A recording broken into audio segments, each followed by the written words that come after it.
बुलढाण्यातल्या मेहकर तालुक्यातील मुंडेफळ येथील रहिवाशी रुक्मिणी सरदार या महिलेला 5 मुली असून 1 मुलगा आहे.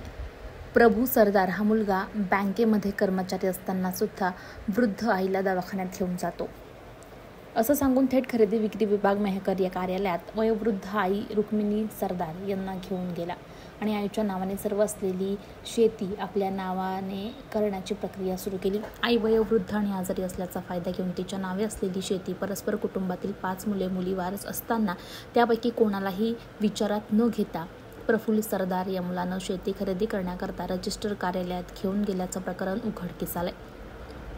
हे प्रकरण उघडकीस येताच रक्तातील नाते असलेल्या बहीण भावाने अधिकाऱ्यांची भेट घेऊन हा प्रकार तुर्तास थांबवण्यात आल्याचं समजतंय. त्यावेळेस काही काळ कार्यालयाच्या आवारात प्रॉपर्टीसाठी मुले आजारी असलेल्या वयोवृद्ध आईला दवाखान्यात नेण्याऐवजी तिची शेती स्वतःच्या नावावर करून घेण्यासाठी कार्यालयात घेऊन आल्यामुळे आश्चर्य व्यक्त होत आहे.